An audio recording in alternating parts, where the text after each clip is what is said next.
doa kita. Mari satukan hati kita berdoa. Kami bersyukur buat malam ini Tuhan, kami boleh ada sebagaimana kami ada, semua karena kemurahan Tuhan.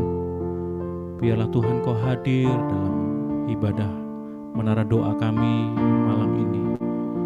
Kau hadir dalam rumah-rumah kami saat kami menyembah Tuhan. Terima kasih Bapa, nyatakan kuasa-Mu, kebaikan-Mu ya Tuhan. Nyatakan kemurahan-Mu atas setiap kami. Dengarkan seruan doa kami malam ini. Kami bersyukur kalau hari ini Kau memberkati kami, melindungi kami. Biarlah malam ini kami boleh naikkan penyembahan kepada Tuhan sebagai ungkapan syukur penyertaan Tuhan yang dahsyat atas setiap kami. Biarlah Kau bertahta ya Tuhan di atas penyembahan kami, di atas puji-pujian umat-Mu. Terima kasih Aba, terima kasih. Terima kasih Tuhan, Engkau baik. Terima kasih Bapa, kami bersyukur. Engkau dahsyat Tuhan, kami tinggikan nama-Mu. Haleluya, bagimu segala hormat, bagimu pujian, bagimu hormat, kemuliaan, kejayaan. Yesus, Yesus, Engkau dahsyat.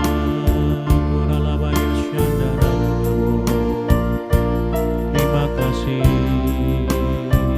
Bapakku.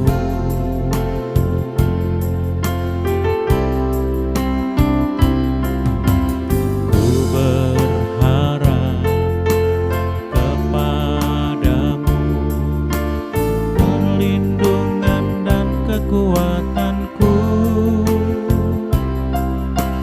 Ku berdoa kepadamu, Kau tanduk keselamatanku. Ku berharap kepadamu, Kau perlindungan dan kekuatanku. Ku berdoa kepadamu, Kau tanduk keselamatanku. Kaulah Tuhanku, Kaulah Rajaku, Kaulah benteng dan perisaiku. Hatiku rindu menyenangkan-Mu, sembah sujud kepadamu. Kaulah Tuhanku, Kaulah Rajaku, Kaulah benteng dan perisaiku. Hatiku rindu menyenangkan-Mu, sembah sujud kepadamu. Ku berharap kepadamu, Kau perlindungan dan kekuatanku. Ku berdoa kepadamu, Kau tanduk keselamatanku. Kami berharap kepadamu. Ku berharap kepadamu, Kau perlindungan dan kekuatanku. Ku berdoa kepadamu, Kau tanduk keselamatanku. Kaulah Tuhanku,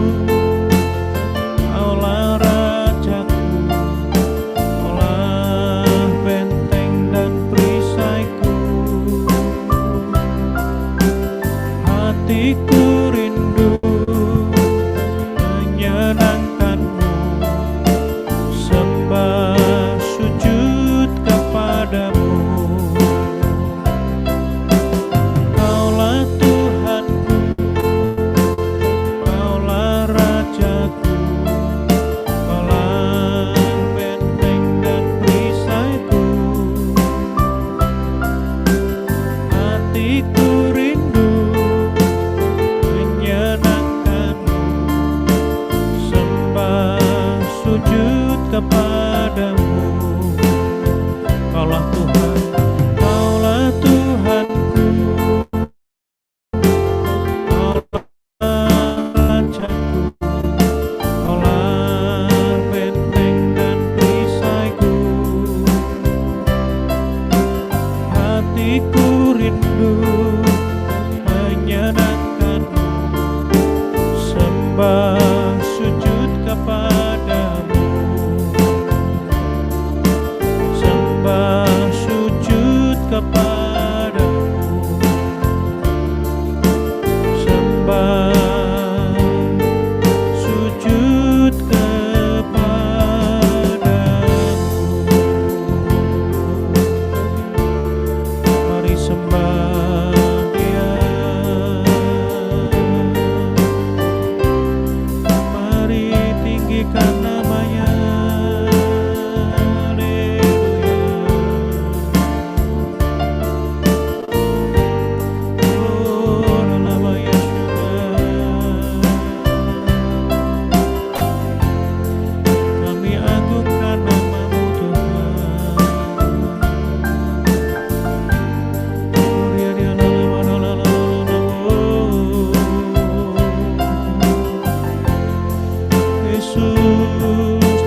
Engkau yang patut ditinggikan ya Tuhan. Hanya Kau yang patut dimuliakan. Biarlah segala yang bernapas memuji nama-Mu. Haleluya, Yesusku. Kau hadir di rumah-rumah di mana kami yang hadir menyembah-Mu di Zoom ini. Nyatakan kuasa-Mu ya Tuhan, kemuliaan-Mu.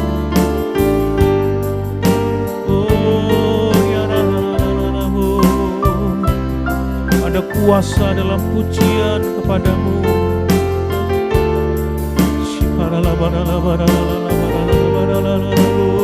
Roh Kudus, Kau menguatkan hati yang lemah, Kau menguatkan, Kau menghibur.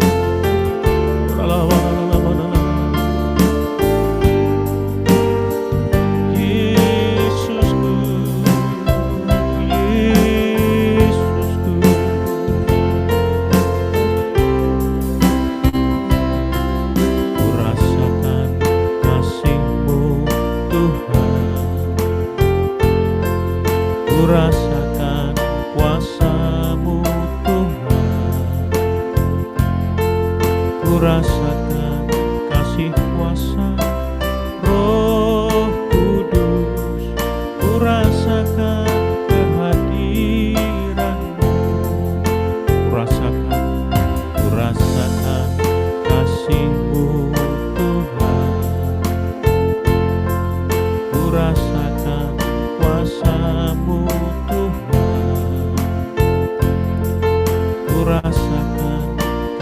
kuasa Roh Kudus, ku rasakan kehadiran-Mu.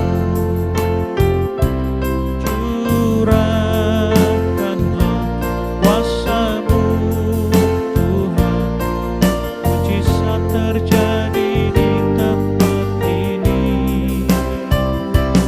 Curahkanlah kuasa-Mu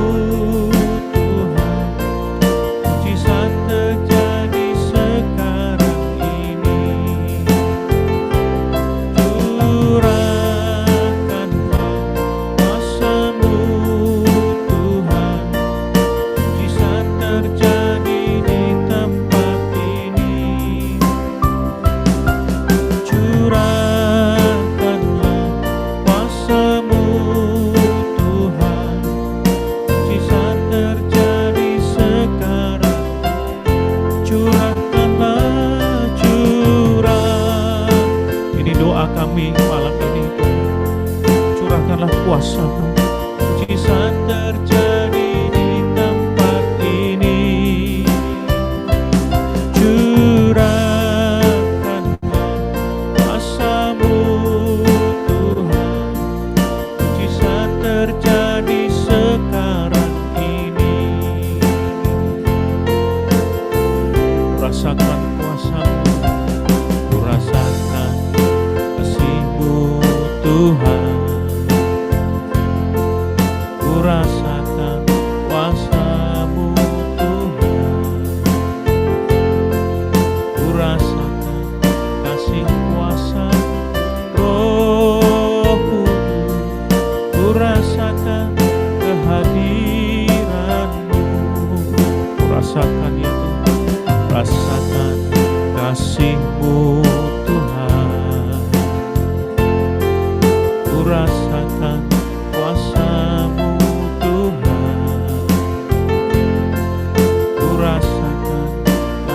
kuasa Roh Kudus, ku rasakan kehadiran-Mu.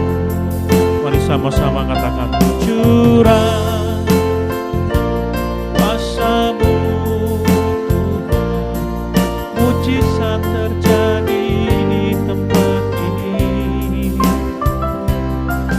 Curahkanlah kuasa-Mu Tuhan,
Bapa, curahkanlah kuasa-Mu malam ini atas setiap anak-anak-Mu yang join di Zoom ini.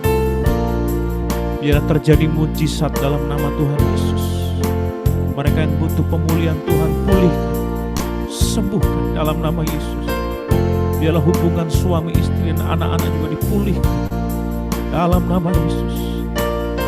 Curahkan mujizat kuasa-Mu atas setiap hamba-hamba-Mu ya Tuhan yang hadir di Zoom ini. Biar terjadi mujizat dalam rumah tangga anak-anak-Mu dalam nama Yesus. Mujizat terjadi dalam usaha setiap anak-anak-Mu dalam nama Yesus. Mujizat terjadi dalam kesehatan anak-anak-Mu dalam nama Yesus. Kesehatan rohani, jasmani dipulihkan. Mujizat terjadi dalam nama Tuhan Yesus. Dalam nama Tuhan Yesus. Anak-anak-Mu yang sudah bergumul, sudah lama berdoa, Tuhan, biarlah malam ini terjadi mujizat. Curahkan kuasa-Mu dalam nama Yesus. Curahkan kuasa-Mu, mujizat terjadi dalam nama Yesus. Sebab bagi Tuhan tidak ada yang mustahil. Bagi Tuhan tidak ada yang tidak mungkin. Dalam nama Yesus. Kami juga berdoa, biarlah mujizat-Mu juga terjadi buat Indonesia. Kami sepakat, kami serahkan Indonesia dalam tangan-Mu ya Tuhan. Indonesia dalam rencana Tuhan. Berkati bangsa kami. Berkati pemimpin Indonesia dalam nama Yesus. Berkati Pak Prabowo, Pak Gibran, pemimpin negeri ini. Berikan kekuatan, kesehatan dalam nama Yesus.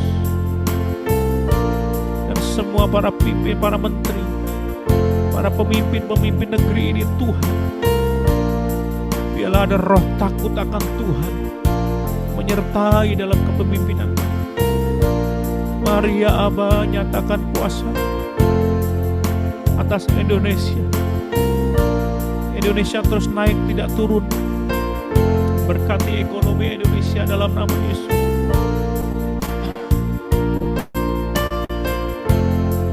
Berkati ya Tuhan, terus bertumbuh, ekonominya tumbuh dalam nama Yesus.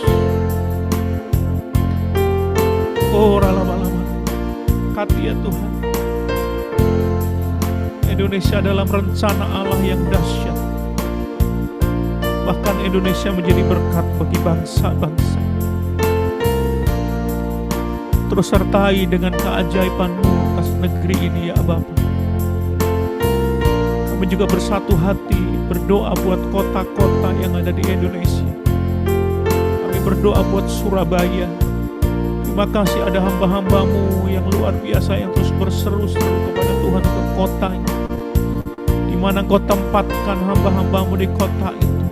Tidak ada yang kebetulan, supaya mereka terus berdoa buat kesejahteraan kota. Mana mereka ada ya Tuhan. Berkati kota Surabaya. Terus Tuhan jauhkan dari segala kejahatan. Pemimpin, wali kota, gubernur yang Surabaya diberkati Tuhan. Disertai, diberikan kekuatan, hikmat, marifat yang daripada Tuhan. Berkati juga kota-kota besar, Jakarta kami serahkan dalam tangan. Kalau hari-harinya juga mengalami ada banjir ya Tuhan, tolong ya Tuhan Jakarta. Kau berkati pemimpin Jakarta, berikan terus hikmat untuk mengatasi banjir yang ada. Tuhan berikan kekuatan, hikmat yang daripada Tuhan. Pulihkan Jakarta. Kota-kota besar yang ada di Indonesia juga Tuhan berkati. Kota Medan, Makassar kami serahkan dalam tangan. Dan kota-kota yang lain di seluruh Indonesia diberkati oleh Tuhan. Semua dipulihkan, disertai oleh Tuhan. Ada pemimpin-pemimpin yang takut akan Tuhan di negeri ini, kota-kota yang ada. Terima kasih. Terima kasih buat juga Ibu Yeni, Pak Antoni, seluruh keluarga yang sudah menjadikan Zoom ini ya Tuhan. Berkati keluarga, Kau pulih Tuhan. Terus ya Tuhan, pakai hamba-Mu untuk menjadi berkat buat Surabaya, buat kota-kota, buat banyak jiwa ya Tuhan. Usahanya diberkati, keluarganya diberkati dalam nama Yesus. Anak cucunya diberkati dalam nama Yesus. Terima kasih Bapak, terima kasih Tuhan, terima kasih,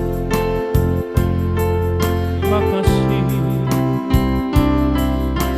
Curahkan kuasa-Mu, ini doa kami, bisa terjadi di tempat ini. Curahkanlah kuasa-Mu Tuhan, bisa terjadi sekarang ini. Curahkanlah, curahkanlah kuasa-Mu Tuhan, mujizat terjadi di tempat ini. Curahkanlah kuasa-Mu Tuhan, terjadi sekarang ini.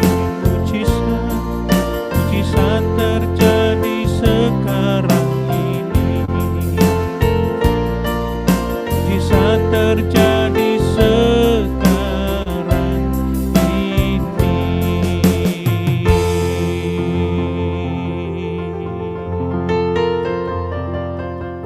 Terima kasih Tuhan, terima kasih. Biarlah kami siapkan hati kami, urapi kami ya Tuhan. Kami siapkan untuk firman-Mu, mengurapi hamba-Mu yang akan menyampaikan firman-Mu. Terima kasih Bapa, terima kasih. Serahkan dalam tangan-Mu, dan kami akan duduk diam di hadirat-Mu. Setiap benih firman Tuhan akan mengubah hidup kami. Terima kasih Bapa, terima kasih. Dalam nama Tuhan Yesus kami berdoa dan kami bersyukur. Haleluya. Sama-sama katakan amin, amin. Kami persilahkan Pak Nason untuk menyampaikan firman Tuhan. Baik, shalom Bapak Ibu, kita akan belajar firman Tuhan. Mari buka bersama dengan saya Yeremia pasal 15 ayat 18 sampai ayat yang ke-19.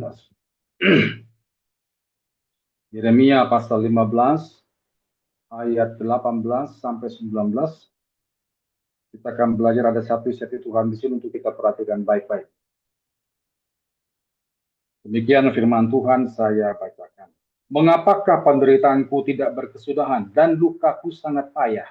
Sukar disembuhkan. Sungguh engkau seperti sungai yang curang bagiku, air yang tidak dapat dipercayai. Karena itu beginilah jawab Tuhan, jika engkau mau kembali, aku akan mengembalikan engkau menjadi pelayan di hadapanku. Dan jika engkau mengucapkan apa yang berharga dan tidak hina, maka engkau akan menjadi penyambung lidahku. Biarpun mereka akan kembali kepadamu, namun engkau tidak perlu kembali kepada mereka. Nah saudara, ini adalah percakapan Nabi Yeremia kepada Tuhan, dan sekaligus juga merupakan keluhan Nabi Yeremia kepada Tuhan, karena dia sebagai hamba Tuhan sudah memberikan banyak hidupnya kepada Tuhan, melayani Tuhan dengan cara melayani umat Tuhan yang kita tahu bersama itu adalah bangsa Israel. Nah, waktu itu Yeremia berkeluh di depan Tuhan. Bahkan keluhannya itu terkesan seperti tidak lagi percaya pada Tuhan. Coba saya bacakan pada ayat ke-18 Bapak Ibu ya. Mengapakah penderitaanku tidak berkesudahan dan lukaku sangat payah? Sukar disembuhkan. Sungguh engkau di sana E-nya itu huruf besar itu menunjukkan kepada Tuhan. Engkau seperti sungai yang curang bagiku, air yang tidak dapat dipercayai. Nah ternyata memang Yeremia ini sepanjang hidupnya Bapak Ibu, kalau sudah baca sejarah, dia tidak nikah. Dia betul-betul mengabdikan dirinya hanya untuk Tuhan. Tapi namanya juga manusia, dia mengalami kelelahan rohani mungkin pada waktu itu. Akhirnya dia berkeluh kesah, kenapa aku seperti ini Tuhan? Aku hampir tidak percaya lagi padamu. Engkau seperti air yang tidak dapat kupercayai. Nah sebenarnya keluhannya itu sudah mulai panjang Bapak Ibu. Kalau sudah baca mulai pasal 12, Yeremia sudah mulai berkeluh kesah di sana. Nah Tapi yang kita mau pelajari di sini bukanlah apa yang jadi keluh kesah Yeremia, tapi apa tanggapan Tuhan terhadap keluh kesah Yeremia. Itu akan kita lihat pada hari ini. Nah, tanggapan Tuhan apa? Perhatikan pada ayat yang ke-18. Karena itu beginilah jawab Tuhan. Jika engkau mau kembali, aku akan mengembalikan engkau jadi pelayanku di hadapanku. Dan jika engkau mengucapkan apa yang berharga dan tidak hina, maka engkau akan menjadi penyambung lidah bagiku. Biarpun mereka akan kembali kepadamu, namun engkau tidak perlu kembali kepada mereka. Nah, Tuhan katakan kepada Yeremia, kalau kau mau menjadi pelayanku kembali, tidak apa-apa. Tapi kalau engkau ingin menjadi penyambung lidahku, penyampai pesanku, tolong jaga ucapanmu itu. Kalau engkau ingin menjadi penyambung lidahku, penyampai pesanku untuk umatku, jaga ucapanmu itu. Saudara, ternyata untuk menjadi hamba Tuhan, penyampai pesan Tuhan, Tuhan perhatikan bukan karena kefasihan lidahnya, bukan masalah kemampuan dia berteologi, ya tidak, tapi kekudusan lidahnya. Tuhan perhatikan kekudusan lidah. Nah, saudara, hari ini kita berbicara tentang masalah lidah. Lidah ini ternyata sangat disorot oleh Tuhan. Sekalipun itu adalah organ tubuh kita yang kecil, yang berada di belakang gigi kita, ternyata itu punya dampak yang luar biasa. Seringkali kita tidak melihat dampaknya, dan itu ternyata berdampak sampai pada hidup kita, Bapak Ibu. Orang seringkali menyepelekan masalah lidah, sehingga akhirnya apa? Mereka asal ucap, asal ngomong seenaknya begitu. Sehingga akhirnya nanti kalau kita pelajari, ada banyak berkat yang tertunda gara-gara ucapan kita. Karena ada banyak masa depan yang buruk akhirnya terjadi gara-gara ucapan kita juga. Jangan main-main dengan lidah. Kita lihat contoh Bapak Ibu, perhatikan bilangan 20. Di sini kasus Musa yang tidak sampai ke tanah perjanjian bukan karena dia kurang iman, tapi tidak jaga lidahnya. Bilangan 20. Siapkan catatan saudara karena kita akan banyak baca ayat sini. Bilangan 20 ayat yang ke-12. 10 sampai 12. Bilangan 20 ayat 10 sampai 12. Demikian firman Tuhan saya bacakan. Ketika Musa dan Harun telah mengumpulkan jemaah itu depan bukit batu itu, berkatalah ia kepada mereka, dengarlah kepadaku hai orang-orang durhaka, apakah kami harus mengeluarkan air bagimu dari bukit batu ini? Sesudah itu Musa mengangkat tangannya lalu memukul bukit batu itu dengan tongkatnya 2 kali. Maka keluarlah banyak air sehingga umat itu dan ternak mereka dapat minum. Tetapi Tuhan berfirman kepada Musa dan Harun, karena kamu tidak percaya kepadaku dan tidak menghormati kekudusanku di tengah mata orang Israel, itulah sebabnya kami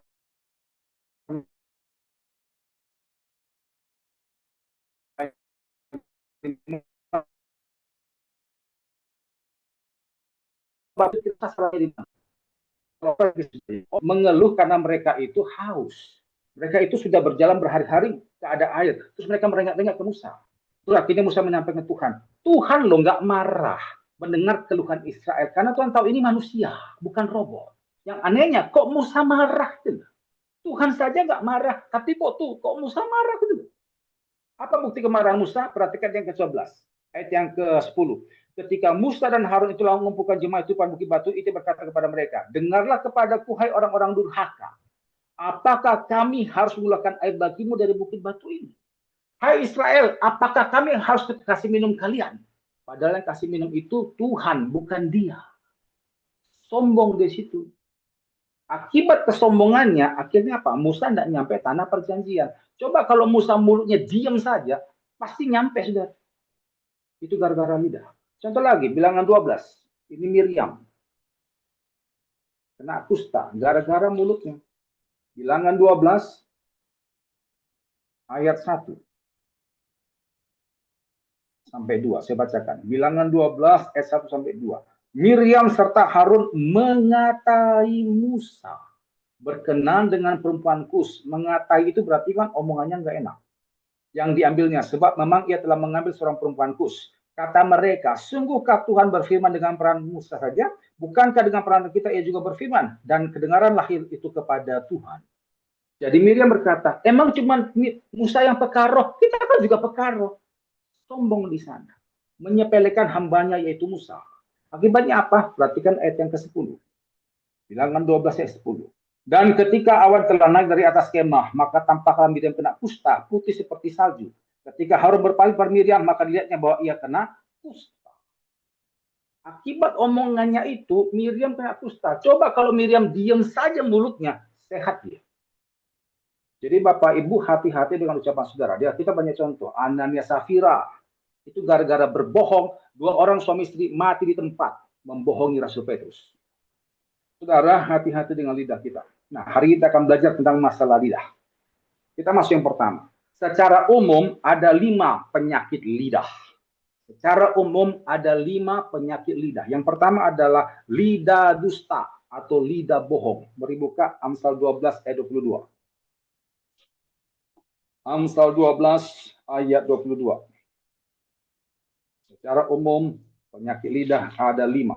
Yang pertama adalah lidah dusta atau lidah bohong. Lidah yang suka bohong. Amsal 12 ayat 22 dikatakan di situ, orang yang dusta bibirnya adalah kekejian bagi Tuhan, tetapi orang yang berlaku setia dikenannya.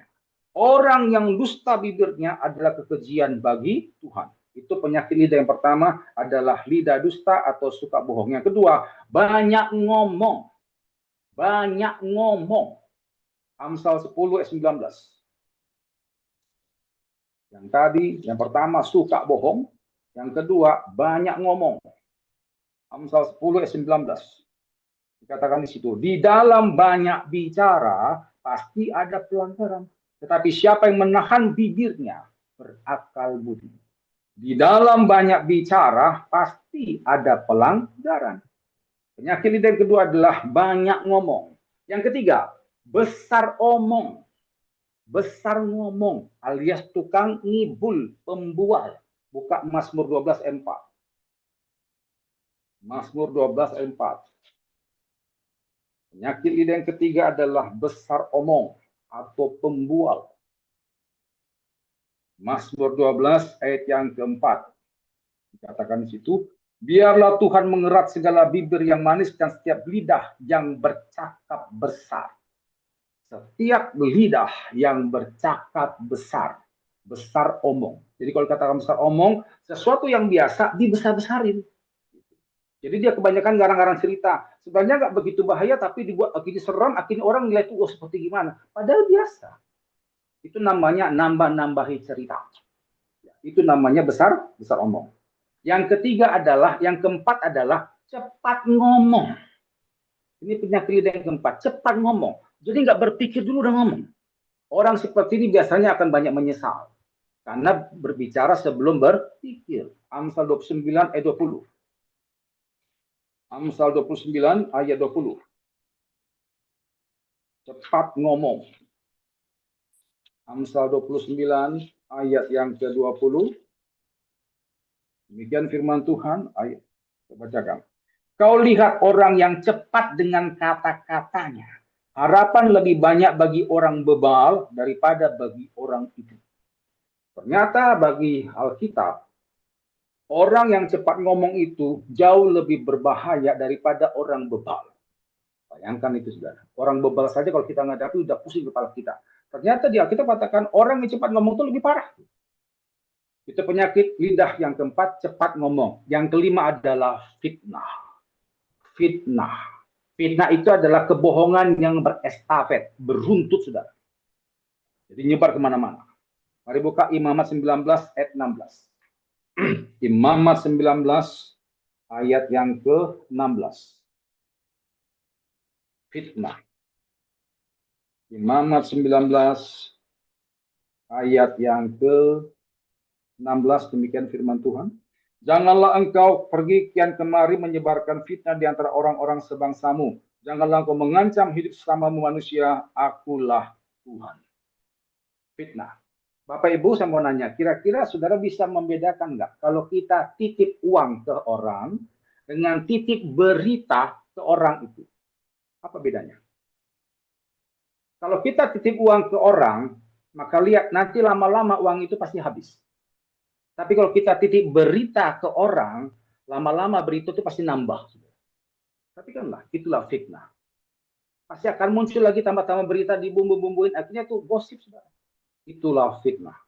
Inilah 5 penyakit lidah yang harus kita bersama. Nah, sekarang kita masuk poin yang kedua. Apa dampak lidah dalam hidup kita?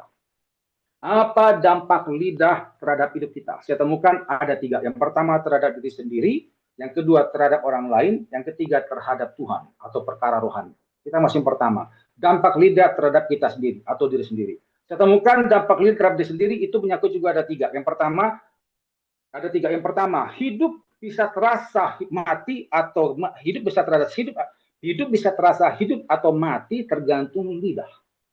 Hidup ini bisa terasa hidup atau terasa mati tergantung lidah. Mari buka Amsal 18. Amsal 18 ayat yang ke-21. Apa dampak lidah terhadap diri kita sendiri?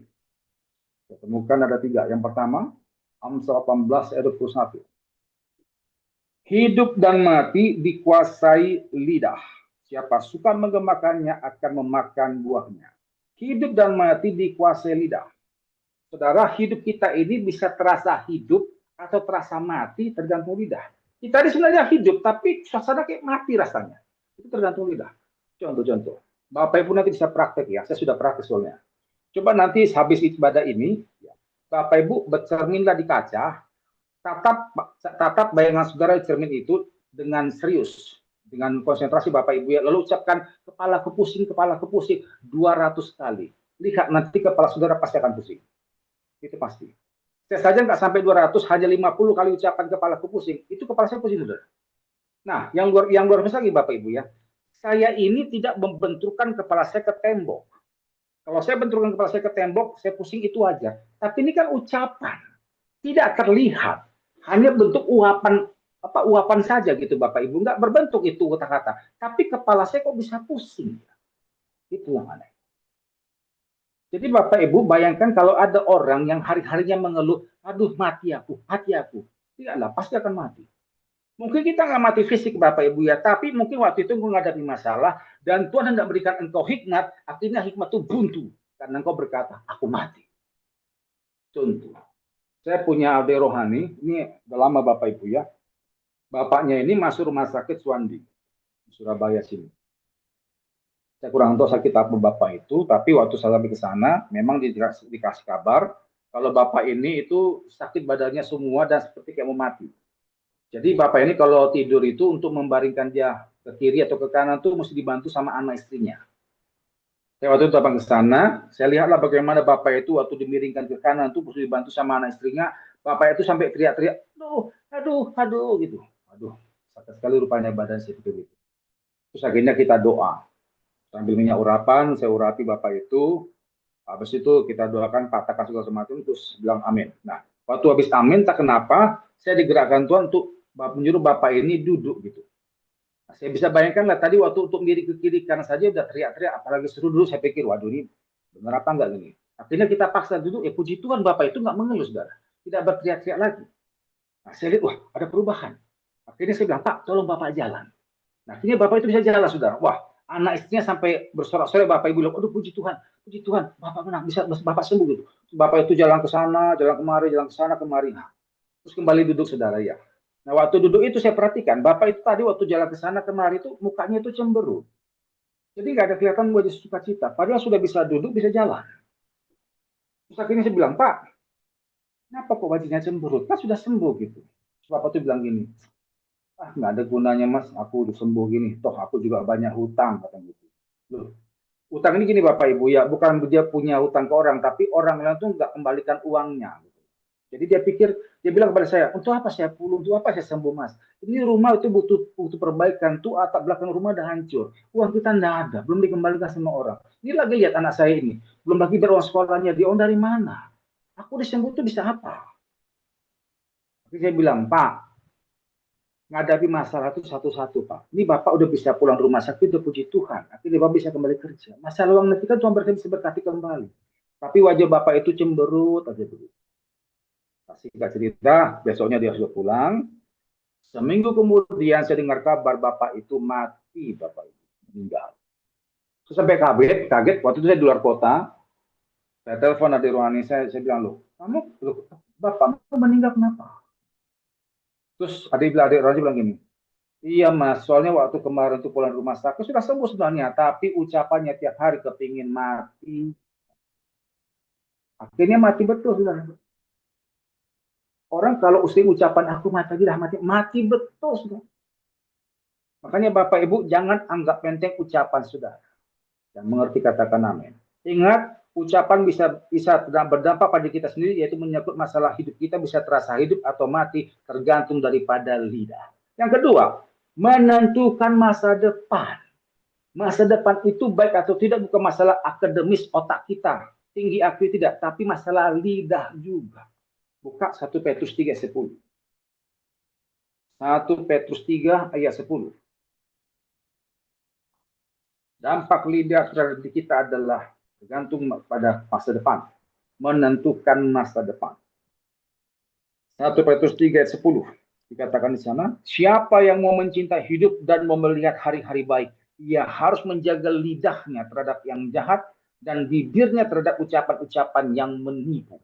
Sekali lagi, siapa yang mau mencintai hidup dan mau melihat hari-hari baik, ia harus menjaga lidahnya terhadap yang jahat dan bibirnya terhadap ucapan-ucapan yang menipu. Orang yang menjaga mulutnya bersih, itu masa depannya pasti akan baik. Contoh Bapak Ibu, ya saya percayalah, kita pasti tidak akan mau menjalin kerjasama dengan orang yang ucapannya nggak bisa dipegang, tuh. Ya. Nggak akan bisa. Orang yang ucapannya nggak bisa dipegang, apalagi yang suka ngomong bohong, saya nggak yakin ada banyak orang bisa kerjasama dengan itu. Dan biasanya kalau orang sudah terluka akan ucapan kita, gara-gara kita nggak bisa pegang omongan, pasti akan menebar kemana-mana. Lihat itu loh, itu ucapannya nggak betul. Hati-hati loh kamu kerjasama sama dia. Akhirnya apa? Usaha kita, karir kita akhirnya nggak bisa bagus Bapak Ibu.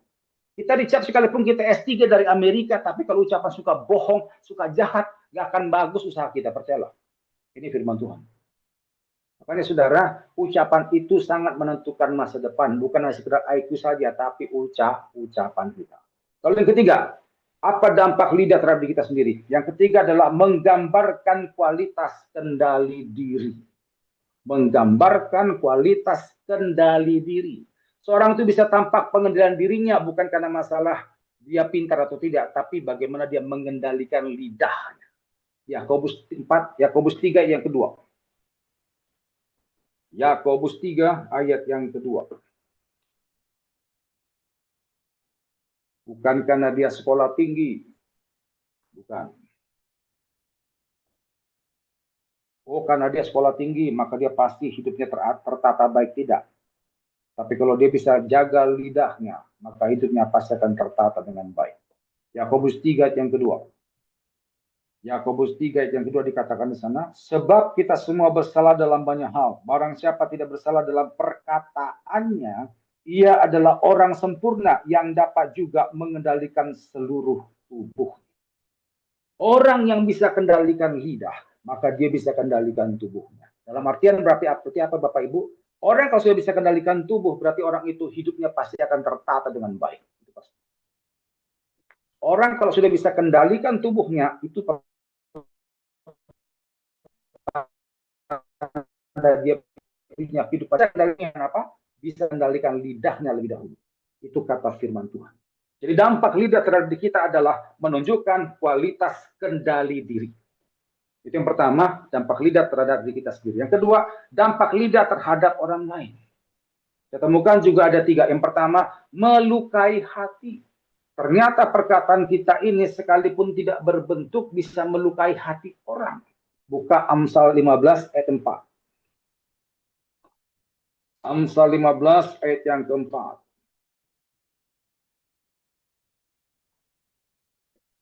Amsal 15 ayat yang keempat.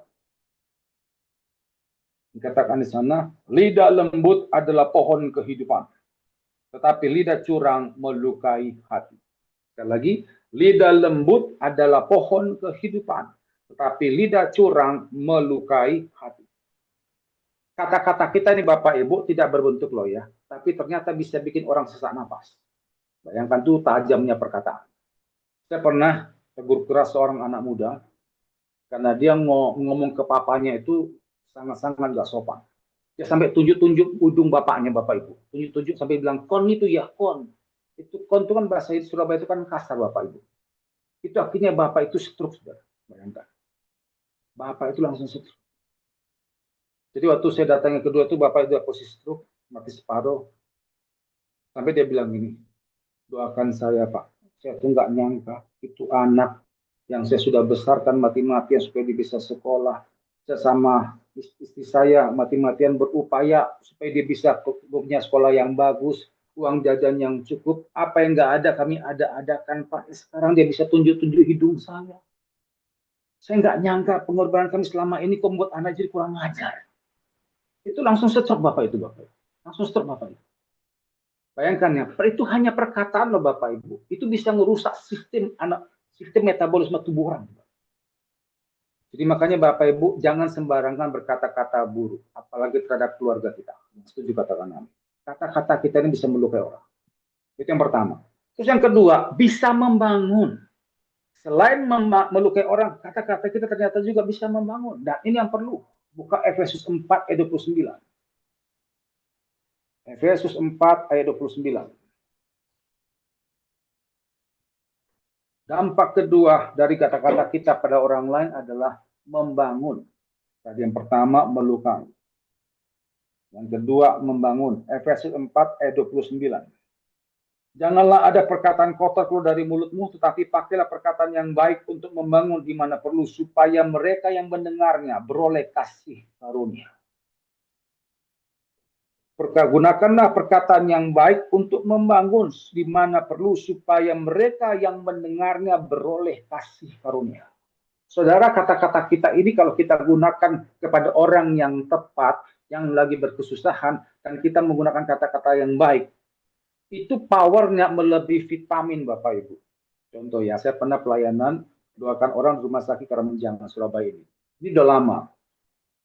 Saya kurang tahu sekarang ya. Saya pernah doakan tuh jemaat ini di sel F. Waktu itu sel F itu di Karamanjang itu selnya kecelakaan.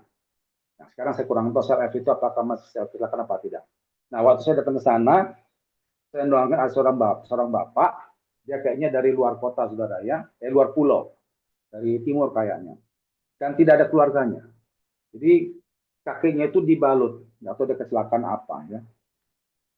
Jadi waktu saya datang, bapak ini hanya tutup mata. Saya katakan, Pak, saya dari gereja, mau doakan bapak. Dia cuma jawab, ya, dia hanya tutup mata bapak ibu. Terus suaranya itu lemah sekali. Ya Pak. Terus akhirnya saya sampaikan firman Tuhan, singkat begitu. Saya tutup dengan kata-kata gini Bapak Ibu.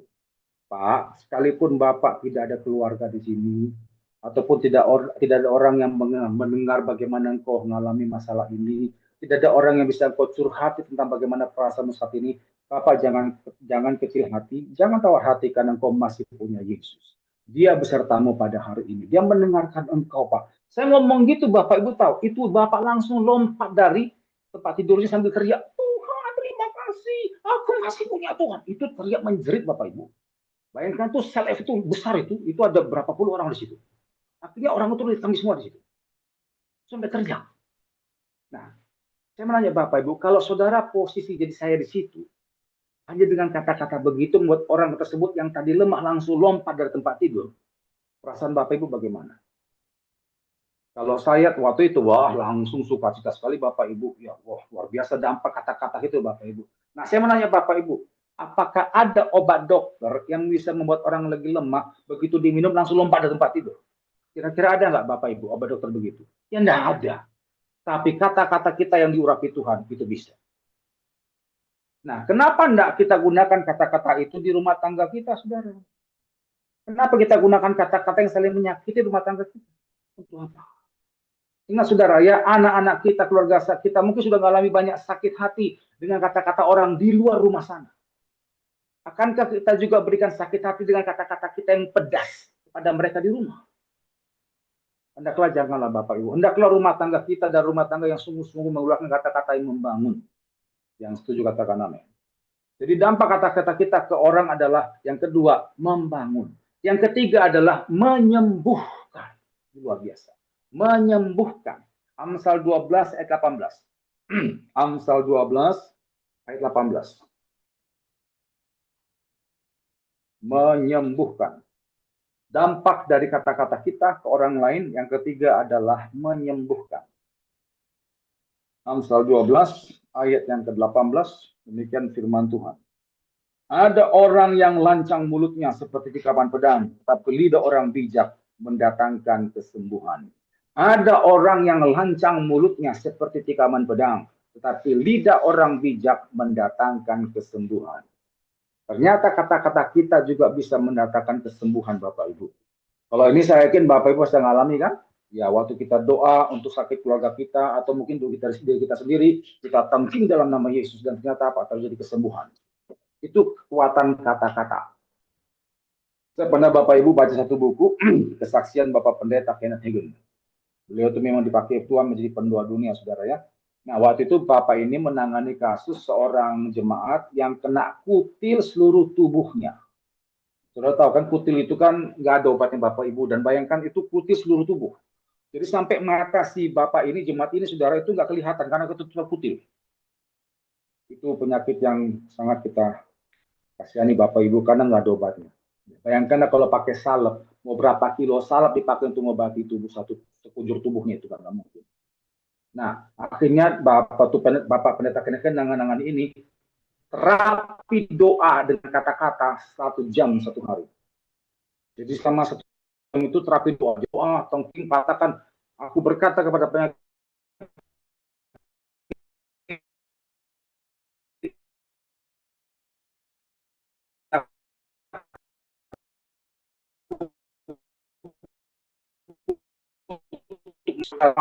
terus menyembah selama 1 jam.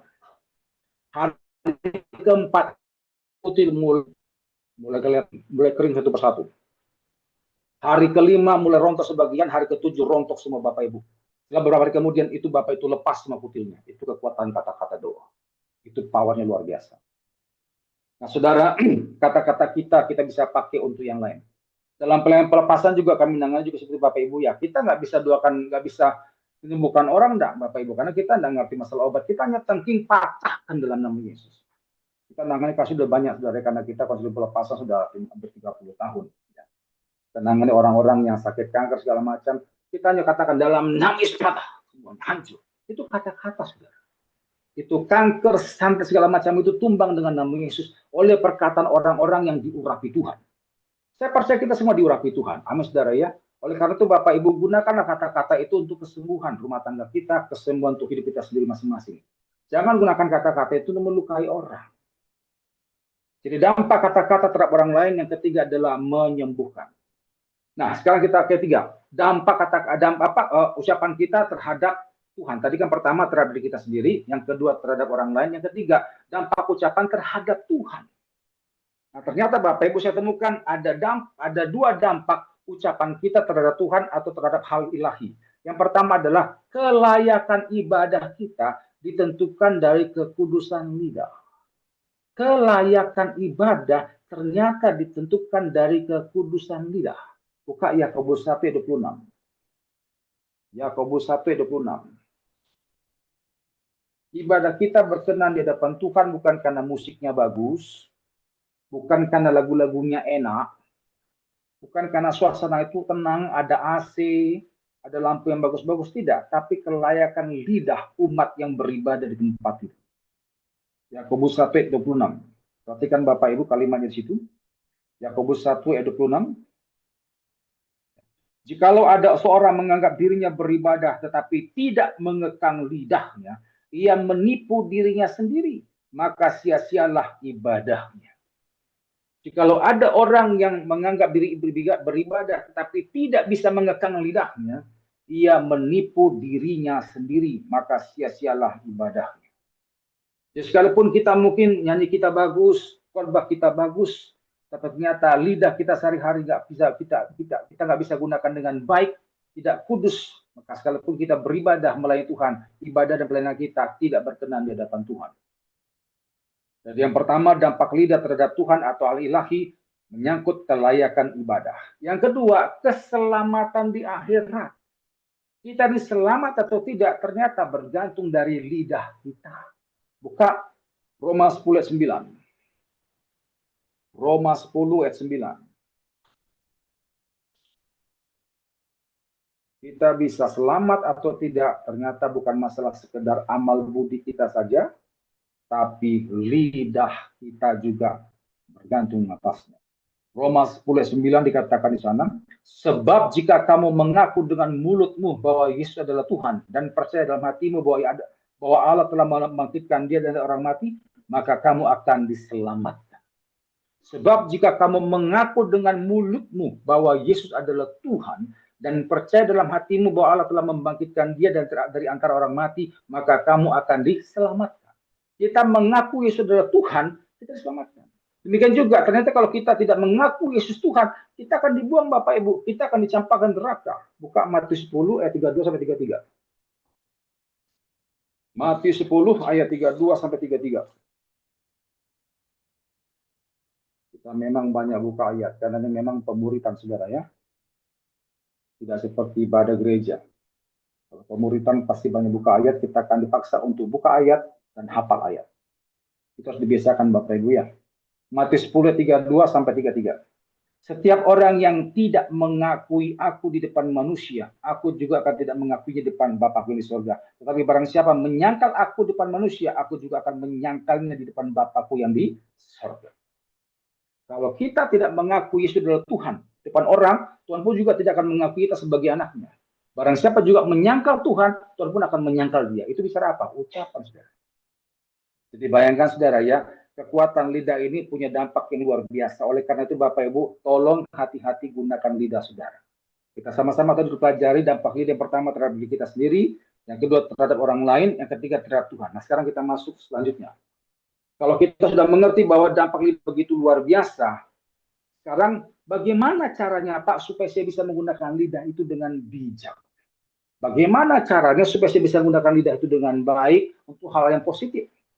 Ada dua cara Bapak Ibu. Yang pertama, jaga hati. Jaga hati. Kenapa kita mesti jaga hati? Buka Lukas 6 ayat 45.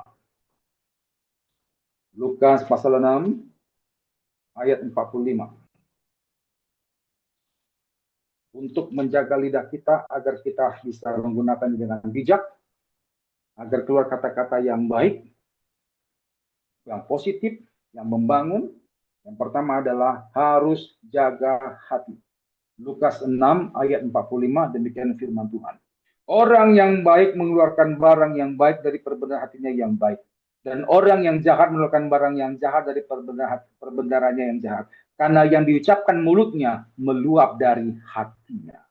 Karena yang diucapkan mulutnya meluap dari hatinya.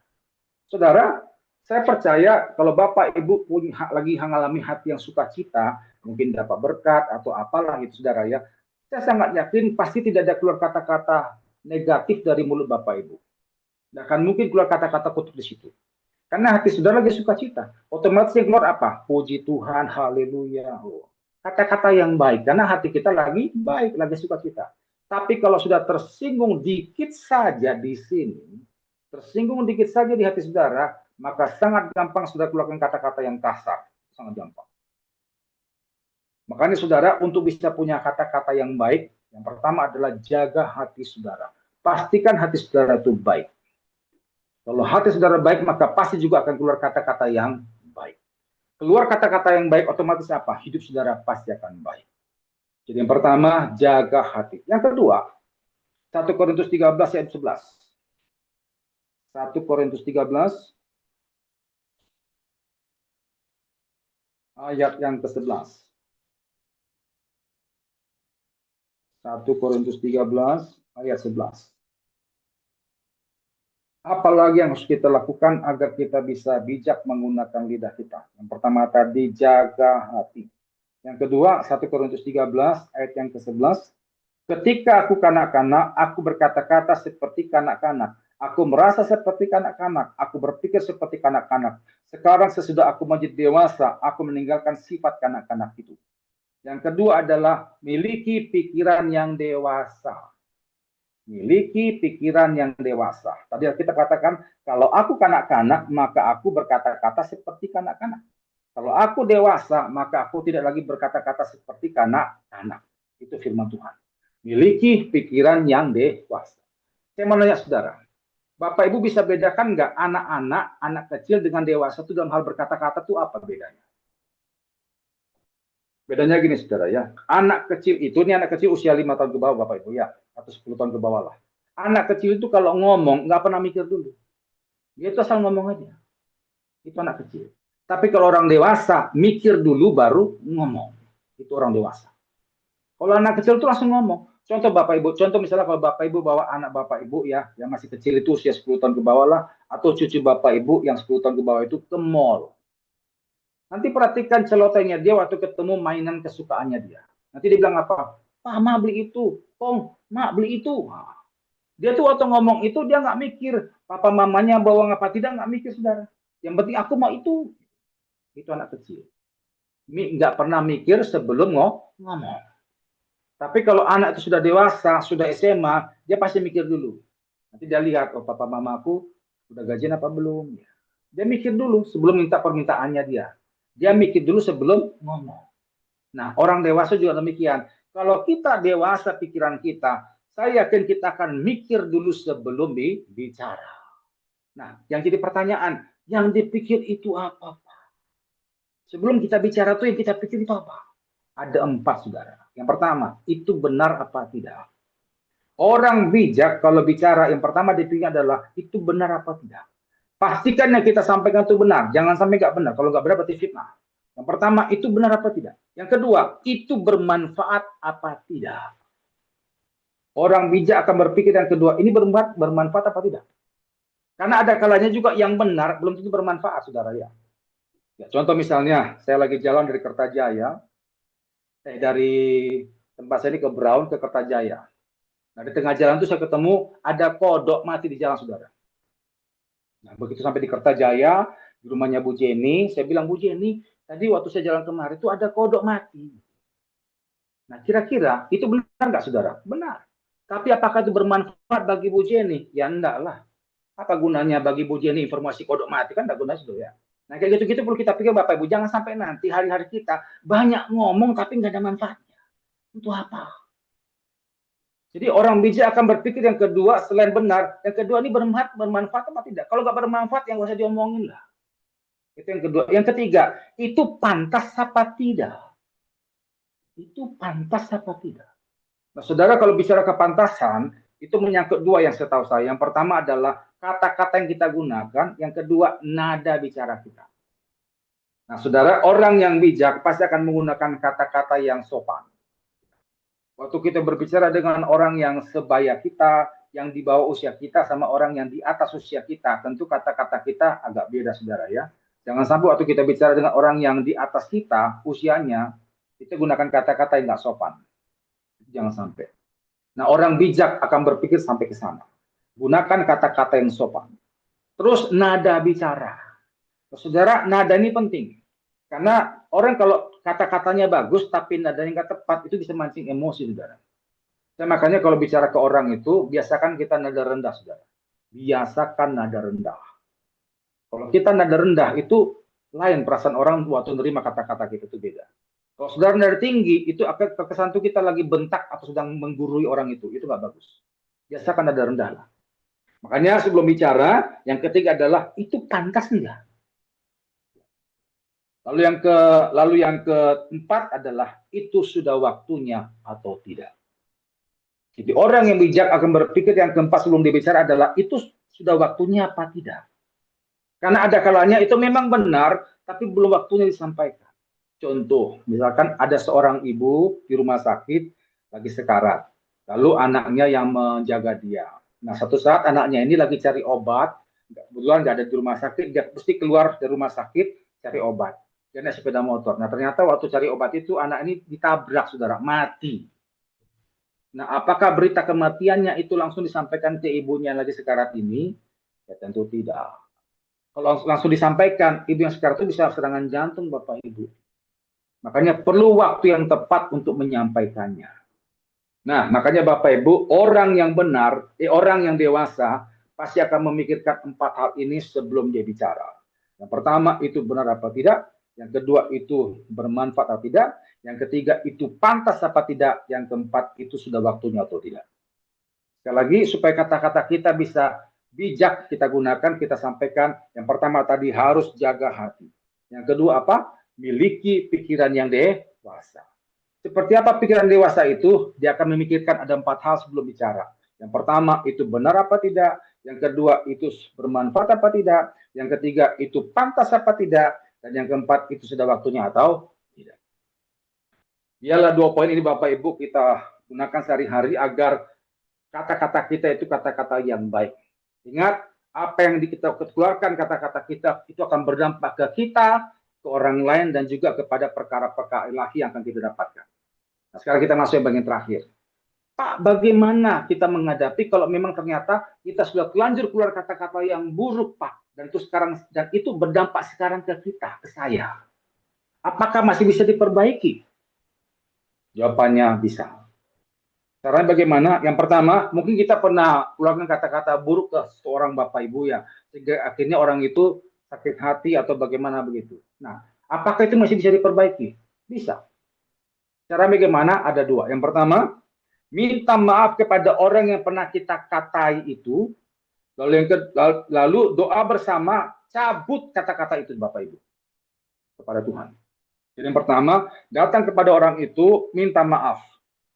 Minta maaf dulu atau minta ampun. Lalu yang kedua, doa bersama, cabut kata-kata saudara dalam nama Yesus agar tidak berlaku lagi atas orang tersebut.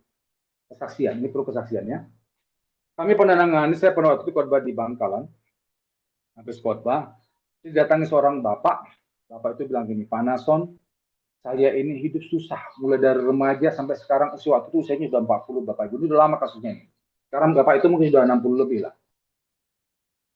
Saya sejak remaja sampai usia 45 hari ini, Pak, itu gak ada hidup saya itu yang bagus. Semua uang tabungan saya itu mesti habis. Padahal saya itu bukan pemalas, Pak. Itu mesti habis. Gak ada tabungan saya lagi. Yang kerja itu bukan cuma saya, Pak, tapi istri saya juga kerja. Tapi gak ada tabungan kami. Uang itu hilang semua seperti ada sayapnya. Ini kenapa ya, Pak? Nah, saya karena baru pulang pelayanan, saya juga capek. Saya bilang, aduh Pak, coba Bapak doa, Bapak baca Alkitab, nanti pasti ketahuan Bapak salah di mana. Dia bilang gini, saya sudah Pak doa, puasa juga, saya baca Alkitab, dan saya tertegur berapa hari lalu dengan Markus 7 ayat 10. Apa itu Pak, saya tanya. Anak yang mengutuki orang tua, anak itu harus mati. Oh, kenapa Bapak tertegur ayat itu? Saya katakan gitu. Ya karena waktu saya baca itu Pak, saya teringat dulu waktu saya remaja, itu saya pernah menyumpahi mama saya. Apakah itu berdampak ke saya, Pak? Saya jawab, ya iya, Pak, pasti, Pak. Kalau Bapak ngutuki orang tua itu pasti berdampak. Makanya hidup Bapak susah seperti ini. Oh, terus bagaimana cara saya mengatasi itu, Pak? Lalu saya jawab, ya Bapak datang ke Mama, minta maaf kepada Mama, dan cabut kata-kata sumpah Bapak itu. Lalu minta Mama doakan Bapak. Selesai sudah. Nah, habis itu Bapak Ibu, nah karena mungkin Bapak ini tidak ngerti caranya, seminggu kemudian dia bawa mamanya itu ke tempat kami. Terus depan semua tim kami, hamba-hamba Tuhan, dia katakan ini, depan para hamba Tuhan di sini, saya minta tolong Pak Nason, tolong bantu saya Pak. Saya nggak ngerti gimana cabut sumpah. Akhirnya saya suruh tante itu duduk di kursi, lalu saya suruh Bapak ini berlutut di depan mamanya. Saya suruh pegang tangan mamanya. Saya katakan, Pak, dulu Bapak menyumpahi Mama, kata-katanya apa? Nah, cabut kata-kata itu. Akhirnya dia waktu pegang tangan mamanya, dia berkata, dia bilang gini, Tuhan, aku minta ampun karena aku pernah menyumpahi Mama supaya lekas mati, sakit-sakitan menderita. Aku cabut dalam nama Yesus. Aku cabut dalam nama Yesus, tidak berkuasa lagi atas Mamaku. Tuhan, aku berdoa berkati Mamaku, sertai dia, sehatkan dia Tuhan. Keluar kata-kata berkat. Habis sudah selesai, mamanya juga mengampuni dia, kita doa penutup, selesai pulang. 2 minggu kemudian, Bapak Ibu, dia telepon saya, dia bilang, Pak Nason, Bapak, saya mewakili keluarga, minta tolong Bapak sama tim atur waktu syukuran bestonan di rumah saya, Pak. Kita mau ada syukuran, katanya gitu. Ya, oke lah, akhirnya saya sama tim ngatur waktu. Nggak lama kemudian kita ke rumahnya. Nah, di rumahnya itu Bapak itu kesaksian. Dia bilang, habis pelepasan itu, pemberesan itu, dia bilang, saya pulang Pak mengalami damai sejahtera dalam hati yang belum pernah saya alami seumur hidup. Itu hati saya itu kok tenang gitu. Damai sekali. Dan dia bilang luar biasa lagi Pak, saya dapat berkat Tuhan. Nah ternyata Bapak Ibu, 4 bulan sebelumnya dia pernah mau kerjasama dengan teman sekelasnya yang berhasil di Surabaya, cuma saya tidak tahu usahanya apa. Nah itu nggak pernah deal. Sampai bapak ini bilang, saya waktu itu sudah ke kantornya, sudah ke rumahnya, tapi nggak pernah ketemu. Saya telepon bolak-balik nggak pernah diangkat. Saya bingung gimana cara. Saya bingung, saya bilang sama Tuhan, Tuhan ya apa ekonomiku itu kok susah sekali perbaiki ekonomiku. Tapi Pak Nasrul tahu, begitu selesai pemberesan dengan mama, itu orang besoknya bolak-balik telepon saya. Dan akhirnya sudah deal, dia kerjasama sama pabrik temannya itu. Nah, saudara, yang saya bukan masalah berkatnya ya. Kalau berkat bagi itu gampang lah. Tapi mau saya sampaikan adalah begitu dia pernah nyumpahi mamanya dan itu belum dibereskan, maka berkat Tuhan atas dia tertunda terus. Kalau Bapak Ibu mungkin ngalami seperti ini, pernah nyumpahi orang tua atau pernah ngata-katai seseorang, sehingga akhirnya orang itu pernah ngalami sakit segala macam, ngalami kebencian pada saudara, bereskan itu saudara. Caranya bagaimana? Datang ke orang itu minta maaf, lalu cabut kata-kata saudara, dan doa bersama. Maka semua apapun yang pernah keluar dari kata-kata saudara, tidak lagi akan berlaku atas dia dan atas saudara. Ayat terakhir. Mari buka Matius 12. Matius 12 ayat 37. Pasien juga terakhir Bapak Ibu ya, kami pernah nangani kasus rumah tangga di Jombang. Itu seorang anak SMA namanya Dedi, benci sekali lihat mamanya, benci sekali lihat mamanya. Padahal mamanya baik, mamanya itu majelis gereja. Sampai kini waktu datang ke sana, dia cerita ke saya nggak ngerti Pak. Saya itu sebenarnya mama saya setahu saya sih nggak ada masalah, nggak pernah marah saya, tapi kok hati saya di sini nggak suka lihat mama saya, benci lihat mama saya nggak ngerti kenapa. Makanya anak ini karena merasa nggak suka, hatinya itu benci lihat mamanya, anak ini berulah di sekolah saudara ya. Jadi dia nggak tenang di rumah, kini sering kali ke sekolah itu nggak nyampe. Jadi cuma nyampe pagar terus nggak tahu kemana sama teman-temannya. Nah, anak ini sempat tapi mau dikeluarkan sama sekolahnya. Waktu saya tanya, Dedi, kenapa kamu seperti itu? Kok seperti itu? Kok benci dengan mama? Kenapa? Saya nggak ngerti Pak Nasro. Saya nggak ngerti kenapa kok hati saya tuh nggak suka dengan mama saya. Banyak bingung kita. Akhirnya saya sama tim doa, minta petunjuk Roh Kudus saudara ya. Nah, waktu berdoa Roh Kudus singkatkan. Nah, ternyata anak ini waktu kecil mau digugurkan. Kalau saya tanya sama ibu ini, Bu, ibu dulu pernah menggugurkan anaknya. Langsung dia kaget saudara ya. Ternyata suaminya pun juga nggak tahu kalau dia mau gugurkan anak ini. Ini karena masalah ekonomi saudara ya. Karena mereka belum siap untuk punya anak. Karena ekonomi juga ya seperti itulah. Nah, ternyata nggak bisa digugurkan anak ini. Selamat saudara. Nah, waktu selamat anak ini setelah dilahirkan, nah, ibu ini nyumpah. Ini anak bawa sial. Kenapa kok lahir? Nah, kata-kata sumpah itu saudara melukai hati anak ini. Sekalipun anak ini masih kecil, itu rohnya peka saudara. Rohnya tahu itu. Makanya tidak heran si Dedi berkata, saya sebenarnya lihat mama nggak apa-apa, tapi di sini kok benci lihat mama. Itu hati yang terluka, saudara. Rohnya terluka. Nah, solusinya bagaimana? Karena kan sudah terucap. Akhirnya mamanya ini tumpang tangan ke anaknya, cabut kata-kata sumpah itu, lalu keluarkan kata-kata berkat untuk anaknya. Habis itu selesai, saudara. Seminggu kemudian kami dapat kabar anak ini sudah kembali ke sekolah dengan baik, saudara. Makanya saudara kalau pernah mengalami seperti itu atau pernah berbuat seperti itu, masih ada solusinya. Minta maaf kepada orangnya, lalu doa bersama, cabut kata-kata saudara itu dalam nama Yesus. Maka selesai semuanya Bapak Ibu. Ayat terakhir, Matius 12 ayat 37. Matius 12 ayat 37 dikatakan di sana, karena menurut ucapanmu engkau akan dibenarkan dan menurut ucapanmu pula engkau akan dihukum. Karena menurut ucapanmu engkau akan dibenarkan dan menurut ucapanmu pula engkau akan dihukum. Demikian firman Tuhan, pengajaran pada malam hari ini berbicara tentang masalah lidah. Bapak Ibu, kalau ada yang mau ditanyakan silakan. Kita buka sesi tanya jawab. Kalau ada tadi yang disampaikan kurang jelas, Bapak Ibu bisa tanyakan.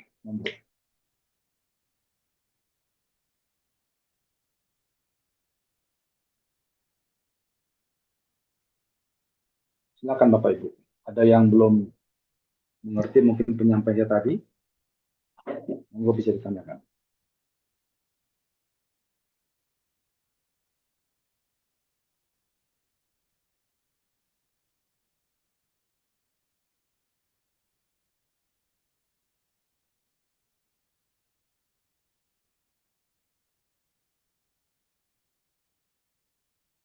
Monggo Bapak Ibu.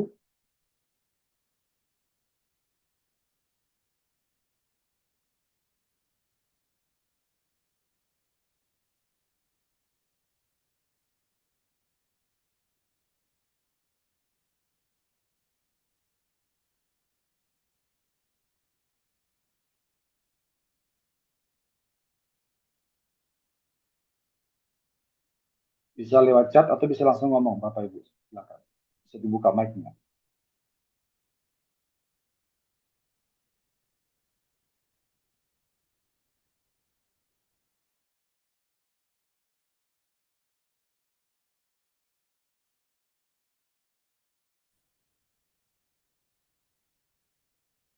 Ya, sudah. Atau udah ngerti semua? Udah ngerti semua atau bingung semua Bapak Ibu?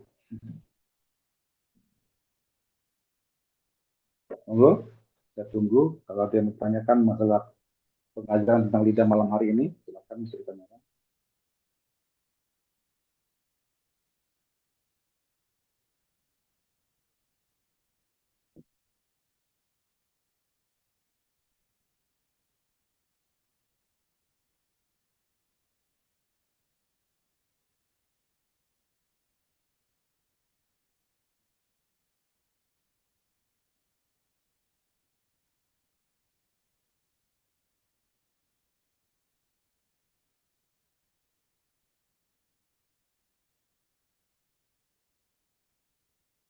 Ada?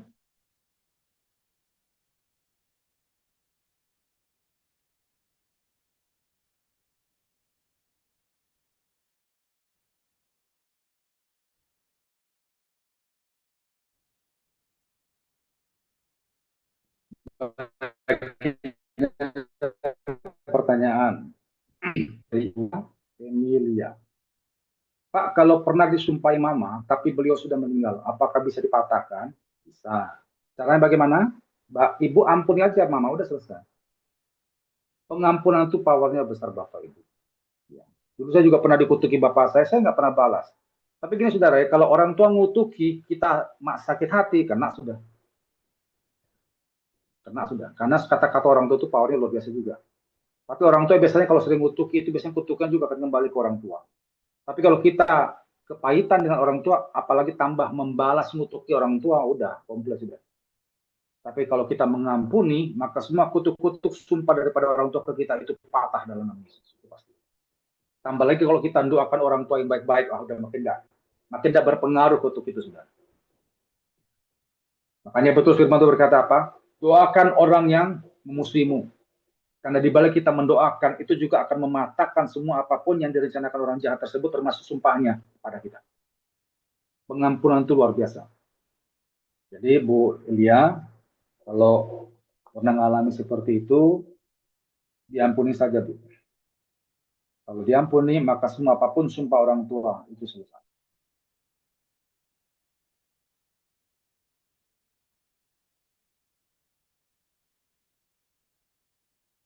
Ini ada pertanyaan dari pertanyaan Pak Budi Hasta.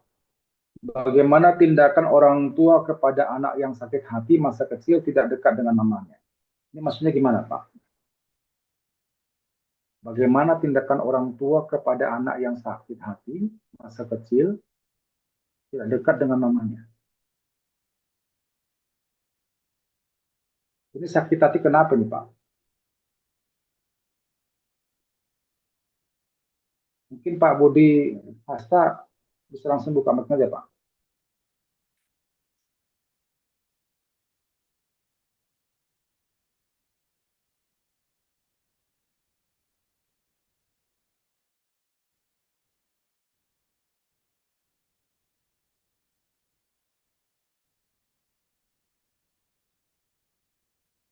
Dari kecil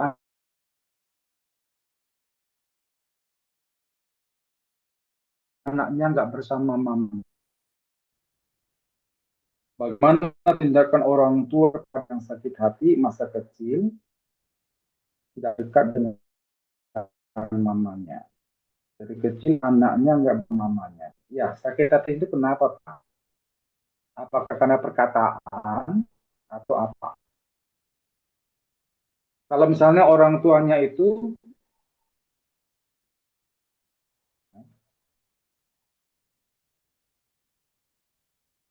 dikunci. Komiknya Pak Budi dikunci. Oh, sorry, sorry, Pak. Kalau misalnya karena orang tuanya itu anak itu sakit hati karena sikap orang tua, ya orang tua mesti minta maaf Pak ke anak. Tapi kalau karena perkataan, ya itu mesti pertama minta maaf ke anak, terus cabut perkataan itu Pak ke anak tersebut. Akhirnya nanti bisa seperti yang saya katakan tadi kan, anaknya itu benci ke mamanya karena ternyata mamanya waktu mengandung anak tersebut mau diaborsi. Tambah lagi keluar kata-kata sumpah serapah ke anak itu waktu masih bayi. Nah, itu melukai hati anak itu. Nah, solusinya adalah akhirnya orang tua itu minta Shalom Pak maaf ke Nason. Pak, ya. Oh, semoga Pak. Shalom Pak. Oh ya Pak Budi, semoga Pak Budi. Ya. Pak Budi apa? Enggak, mau tanya, Iya. anak itu dari kecil kan kan Hmm. kan tidak bersama dengan orang tuanya sampai istilah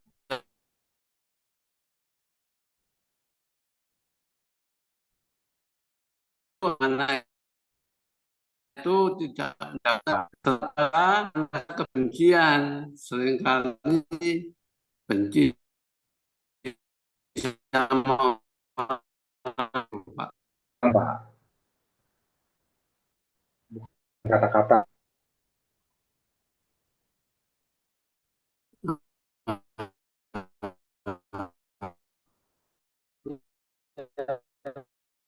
Pak Budi. Ya, harus membantu. Soalnya Kalau itu setelah betul Pak. Jadi dewasa kalau ini, kita berarti kan kurang ya perhatian. anak itu masih teringat akan masa lalunya itu. Hmm. Hmm. Berarti anak ini kurang perhatian Pak. Kurang perhatian. Kalau sakit hati ke orang tua, saya banyak nangani Pak ya. Jadi anak ini pernah saya tangani 7 Maret. Jadi dia udah lepas dari mamanya itu waktu kecil, ditampung sama neneknya. Tapi tidak ada kepahitan dengan mamanya, tidak ada. Karena Ya, mamanya nggak pernah bikin masalah. Tapi pernah juga kita ya. tangani kasus. Nah, kalau seperti saya bilang tadi pertama tadi itu hanya kurang perhatian saja. eh Kalau saya tapi saya pernah ya juga saya tangani sedikit Pak. kasus yang gimana Pak? Gimana Pak Budi? Putus-putus Pak suaranya Oh, Pak. putus-putus. Nah, Putus-putus suaranya. Ya ada ya. rasa sedikit kepahitan gitu Pak. Ya, kalau kepahitan orang tua mesti datang minta maaf ke anaknya Pak. Gitu ya. Ya, datang minta Ya maaf Pak. ke anaknya, terus orang tua mesti kasih Oke perhatian Pak, rutin ke makasih Pak. anaknya. Ya. Bisa bisa bisa dengar Pak Ya, Budi. ya Pak. Bisa dengar Oke, Pak oke. Budi. Nah, Sudah Pak, paham, paham. Makasih Pak. ya, baik. Mungkin yang lain Bapak Bu bisa tanyakan.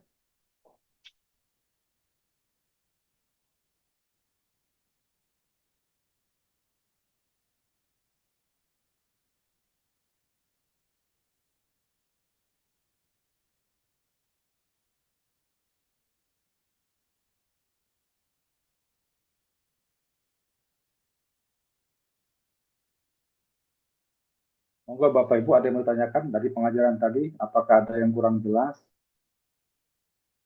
Bisa ditanyakan saudara.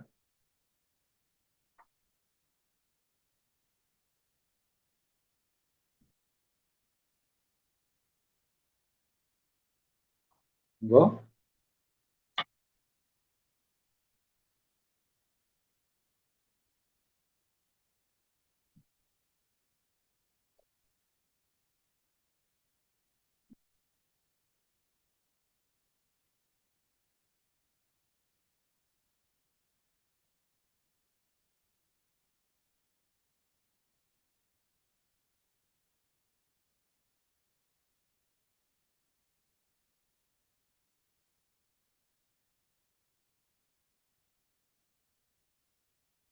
Atau sudah jelas semua Bapak Ibu? Sudah jelas semua? Tidak ada lagi yang mau ditanyakan?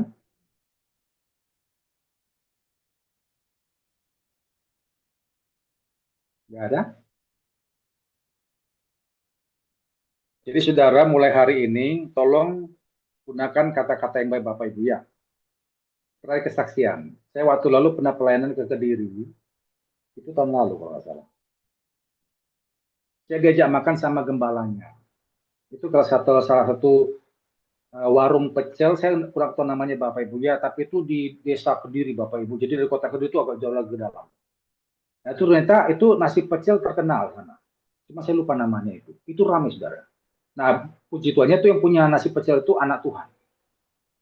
Nah, waktu kami datang ke sana, yang menarik adalah waktu kami datang ke sana saudara ya, itu kami datang itu masih sepi. Itu pecel prasmanan, cuma itu pandangan. Yang luar biasa kenapa pecel itu diberkati dan rame, karena pemilik warung dan stafnya diajari setiap pagi berkata apa? Bapak, Ibu silakan maju, silakan masuk. Padahal belum ada orang. Itu belum ada orang, belum ada tamu. Tapi mereka selalu ucapkan, Bapak, Ibu masuk, monggo. Berkat silakan datang. Itu ucapan, saudara. Saya lihat, ini bagus. Ini Alkitabiah. Itu belum ada orang itu. Jadi kami waktu itu yang datang baru 4 orang. Saya sama istri saya, gembala sama istrinya. Masih 4 orang. Itu masih sepi. Tapi yang punya warung sama karyawannya selalu ucapan itu. Bapak Ibu masuk. Bahkan monggo tutup. Berkat datang, silakan datang. Sampai kayak gitu. Itu ucapan, saudara. Makanya warung mereka tidak pernah sepi. Mesti habis, 2-3 jam habis. Itu ucapan. Beda yang sering mengeluh kan, yang mengeluh dapat berkat, mana dapat berkat saudara. Makanya saudara, isi hari-hari saudara jangan dengan mengeluh. Belajar bersyukur karena kata-kata saudara akan membuat apa yang terjadi dalam hidup saudara. Yang mengerti katakan. Oke, Bu Jenny saya mau nanya Bu, ini langsung tutup atau ada pengumuman lagi Bu? Kenapa Pak? Ini langsung ditutup apa ada pengumuman? Oke. Ya, Bapak bisa langsung tutup, cuman saya kasih tahu, mungkin biasanya orang-orang ini nggak langsung ada pertanyaan Pak, biasanya bisa disiapin gitu ya, nanti baru tanya. Mungkin bulan berikutnya kalau memang ada pertanyaan mungkin bisa dibahas nanti bulan berikutnya Pak. Tapi ini nanti untuk pembelajaran ini, pemuritan ini sebulan sekali ya, saudara-saudara. Untuk 1 bulan sekali. Nanti Pak Nahason akan mengajar, jadi mungkin bisa dipersiapkan untuk bulan depan kembali. Biasanya kalau Kamis kita seperti menara doa biasa ya, kita mendengarkan tanpa ada tanya jawab. Khusus untuk Pak Nahason ada tanya jawab. Oke, sampai ketemu Kamis depan. Ya, kita berkumpul lagi di Menara Doa Heart of Worship Kamis depan saudara. Dan sekarang karena sudah selesai nggak ada pertanyaan, mungkin Pak Nahason bisa tutup langsung doa dan doa berkat. Mari saudara persiapkan. Pak Jen masih ada Pak Jen? Nggak ada Pak. Belum ada? Nggak ada. Langsung tutup. Kita berdoa. Tuhan terima kasih untuk pengajaran firman dan ibadah Zoom pada malam hari ini. Engkau sudah melawat kami dari awal hingga selesainya. Dan kami merasakan bagaimana kuasa Tuhan memimpin ibadah kami. Terlebih untuk firman Tuhan yang sudah kami dengar, Tuhan ajar kami untuk sungguh-sungguh jaga lidah kami. Ampuni kami Tuhan jika selama ini kami berasal ucap, asal bicara, tidak peduli apa itu menyinggung perasaan orang apa tidak. Tuhan ampuni kami. Kami tahu hari ini bahwa ternyata dampak lidah itu luar biasa. Bahkan menyangkut masalah masa depan dan juga keselamatan kami itu bergantung pada lidah kami Tuhan. Mulai hari ini ajar kami untuk sungguh-sungguh jaga hati. Karena apa yang terjadi di hati itu akan keluar dari mulut kami Tuhan. Dan ajar kami untuk berpikir panjang, berpikir dewasa.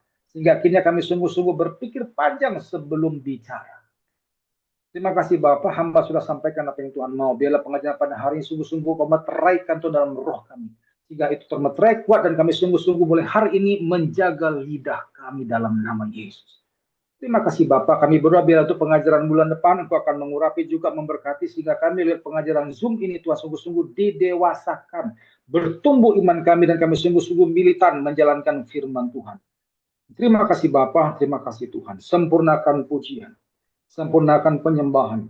Kuasa urapan hadirat ini boleh kami rasakan pada malam hari. Tuhan, sempurnakan semua doa-doa yang sudah kami naikkan, meteraikan firman yang sudah kami dengar, sehingga seluruh ibadah kami pada malam hari ini boleh naik ke tahta-Mu yang kudus, menjadi persembahan yang harum, menyenangkan hati Tuhan. Juga sebentar kami akan istirahat, dan kami akan melewati malam ini dengan istirahat juga. Tuhan, biarlah kami boleh terima berkat-Mu. Kami mengangkat kedua tangan kami, menegadakan hati dan wajah kami ke tahta-Mu Tuhan, dan kami percaya berkat yang kami terima pada hari ini adalah berkat dari Allahnya Abraham, Ishak dan Yakub, yang kami sembah di dalam nama Tuhan Yesus Kristus. Dari kuat kuasa persekutuan dengan Roh-Mu yang kudus Tuhan, itu selalu membimbing, mengarahkan, menuntun, mengubahkan, menyempurnakan iman, pengharapan dan kasih kami kepadamu ya Allah, dan kekuatan-Mu yang dahsyat itu memberkati kami mulai hari ini bahkan sampai selama-lamanya, di dalam nama Yesus. Haleluya, amin. Tuhan memberkati. Terima kasih Pak Nason untuk pengajarannya hari ini. Terima kasih semuanya yang sudah bergabung. Sampai Kamis depan ya. Tuhan Yesus memberkati. Memberkati Bapak Ibu.